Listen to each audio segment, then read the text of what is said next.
जयंत पाटील महाराष्ट्रामधल्या राष्ट्रवादी काँग्रेसचेच नाही तर एकूण पश्चिम महाराष्ट्रातले सुद्धा नावाजलेले आणि वजनदार नेते। मात्र याच जयंत पाटलांबद्दल मागच्या काही महिन्यांपासून आणि खरं तर काही दिवसांपासून चर्चेचा धुरळा उडत आहे। जयंत पाटील हे अजित पवारांच्या राष्ट्रवादीमध्ये जाणार अशी सुद्धा चर्चा आहे आणि सगळ्यात महत्त्वाची बाब म्हणजे या सगळ्या मुद्द्यावरती त्यांनी कुठलंही खंडन केलेलं नाही, कुठलीही प्रतिक्रिया दिलेली नाही। जयंत पाटलांच्या शांत बसण्याचा अर्थ नेमका काय समजायचा? पवारांना मागच्या काही महिन्यामध्ये जे राजकीय धक्के मिळालेले आहेत त्यात आता जयंत पाटलांचं नाव सुद्धा येणार का? प्रश्न अनेक आहेत, पण ते मुद्द्यानुसार समजून घेणं महत्त्वाचं आहे आणि तेच आपण करणार आहोत। यातला पहिला मुद्दा आहे जयंत पाटील हे 6 वर्ष राष्ट्रवादी काँग्रेसचे प्रदेशाध्यक्ष आहे। तुम्ही लक्षात घ्या, जयंत पाटील 6 वर्षापासून प्रदेशाध्यक्ष आहे हा काही छोटा कालावधी नाही। या कालावधीमध्ये आता राष्ट्रवादीने लोकसभा आणि विधानसभा यासह इतर निवडणुकात सुद्धा अनेक सामोरे गेलेले आहेत आणि या सगळ्याच कालावधीमध्ये राष्ट्रवादीमध्ये मोठं परिवर्तन बघायला मिळालं। राष्ट्रवादीची फूट झाली, अजित पवारांसोबत बहुतांश आमदार गेले, अजित पवार स्वतः भाजपमध्ये गेले, त्यानंतर त्यांचं महायुती सरकार आलं, त्यानंतर पुन्हा एकदा विधानसभा निवडणुका झाल्या, विधानसभा निवडणुकीमध्ये महायुतीला आणि अजित पवारांना सुद्धा चांगलं यश मिळालं आणि पुन्हा एकदा महायुतीचं सरकार आता सत्तेमध्ये आहेत। पण या सगळ्या काळामध्ये जयंत पाटील हे कायम शरद पवारांसोबत राहिलेले आहेत। मात्र मागचे 6 वर्ष ते सुद्धा अध्यक्ष आहे आणि पक्षाचा विधानसभेमध्ये मोठा पराभव झालेला आहे। त्यामुळे आता काही बदल होणार का हे बघणं सुद्धा महत्त्वाचं ठरणार आहे। अँटी इन्कम्बन्सीचा तोटा जो आहे तो जयंत पाटलांना होणार का हे सुद्धा आता बघावं लागेल। यातला दुसरा मुद्दा आहे स्वतःच्याच सापळ्यात अडकणार का? जयंत पाटील खरं तर नगरमध्ये राष्ट्रवादी काँग्रेसचं जे अधिवेशन झालं होतं त्या अधिवेशनामध्ये म्हणाले होते की पुढचे 4च महिने मी अध्यक्ष राहणार आहे आणि अगदी पवारांनी सांगितलं तरी सुद्धा मी 4च महिने अध्यक्ष राहणार आहे। त्यामुळे जयंत पाटील स्वतः जे बोलून गेलेले आहेत त्याला जागणार का? आणि सध्या जे शांत बसलेले आहेत ती त्यांची आता अध्यक्षपदाची टर्म संपलेली आहे आणि आता बोलण्यात अर्थ नाही म्हणून शांत बसलेत की खरंच त्यांच्या डोक्यामध्ये काही राजकीय परिवर्तन आहे हे सुद्धा बघावं लागणार आहे।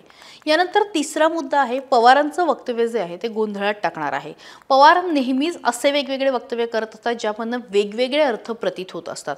शरद पवारांनी मागच्या काही दिवसापासून पक्षाचे जे मेळावे घेतले त्यामध्ये भाकरी फिरवणार असा शब्द वापरला आणि त्यामुळे अर्थातच आतामध्ये जे 2 दिवसाचं त्यांची मीटिंग्स झाल्या त्यामध्ये सगळेच पदाधिकारी बदलावेत अशी मागणी जी आहे ती समोर आलेली आहे। त्यामुळे पवार जे म्हणाले होते भाकरी फिरवणार त्या भाकरीमध्ये जयंत पाटलांचा सुद्धा समावेश आहे का असा सुद्धा प्रश्न निर्माण झालेला आहे। यातला अजून एक इंटरेस्टिंग मुद्दा जो आहे तो म्हणजे पवार आता रिस्क घेणार का? मागच्या 2-4 दिवसापासून तुम्ही जर माध्यमं बघितली असेल तर शरद पवारांच्या पक्षामध्ये निवडून आलेले खासदार हे कुठेतरी अजित पवारांसोबत जाणार अशी चर्चा व्हायला सुरुवात झालेली आहे आणि पुन्हा एकदा त्या अर्थाने पक्ष बांधून ठेवण्याची गरज जी आहे ती शरद पवारांना निर्माण झाली आहे।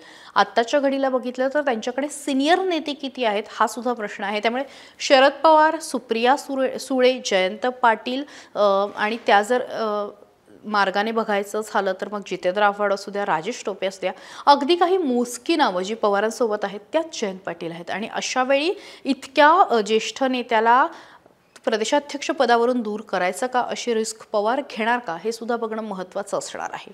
यानंतर 5वा मुद्दा आहे आणि तो आहे की अजित पवारांच्या आमदारांनी या सगळ्या प्रकरणामध्ये तेल ओतलेलं आहे। मागच्या 2 दिवसापासून जयंत पाटलांची जेव्हा चर्चा व्हायला लागली तेव्हा अजित पवारांच्या आमदारांनी फार इंटरेस्टिंग प्रतिक्रिया दिलेल्या आहेत की जयंत पाटलांबद्दल असं व्हायला नको होतं किंवा जयंत पाटील आमचे नेतेच आहेत। अगदी म्हणजे अमोल मिटकरी तर मागच्या काही महिन्यापासून म्हणतात की जे रिक्त ठेवलेलं महायुतीमधलं एक मंत्रिपद आहे ते जयंत पाटलांसाठी आहे आणि जयंत पाटील आमच्याकडे येणार आहेत। ट्विटवरती सुद्धा त्यांनी असा उल्लेख केलेला आहे आणि काल सुद्धा त्यांनी म्हटलेलं आहे की जयंत पाटलांना जर बाजूला करायचं आहे तर मग स्वतः जितेंद्र आव्हाडांना कुठेतरी प्रदेशाध्यक्ष व्हायचं आहे का? मला वाटतं पवारांच्या राष्ट्रवादीमध्ये जरा असे भांडणं लावण्याचा हा प्रकार आहे का अशी सुद्धा आता चर्चा व्हायला सुरुवात झालेली आहे। पण सगळ्यात महत्त्वाचं म्हणजे जयंत पाटलांच्या विरोधामध्ये अजित पवारांसोबत गेलेला कुठलाही नेता थेटपणे बोललेला नाही। जयंत पाटलांवरती फार कमी टीका झाली आहे। स्वतः अजित पवारांनी त्यांच्या मतदारसंघात निवडणुकीच्या काळात जाऊन केली का तर निश्चितच केली। पण हे सगळं जरी असलं तरी ज्या पद्धतीने सुप्रिया सुळे टार्गेट झाल्या, ज्या पद्धतीने जितेंद्र आव्हाड टार्गेट झाले किंवा शरद पवार टार्गेट झाले त्या पद्धतीने मला वाटतं जयंत पाटील कधीच टार्गेट झालेले नाही। त्यामुळे जयंत पाटलांबाबत राष्ट्रवादीचा अजितदादांच्या राष्ट्रवादीमध्ये एक सॉफ्ट कॉर्नर हा कायम आहे। यातला महत्त्वाचा मुद्दा अजून एक म्हणजे जयंत पाटील शांत आहेत, इनॅक्टिव्ह आहेत आणि याचा अर्थ काय समजायचा?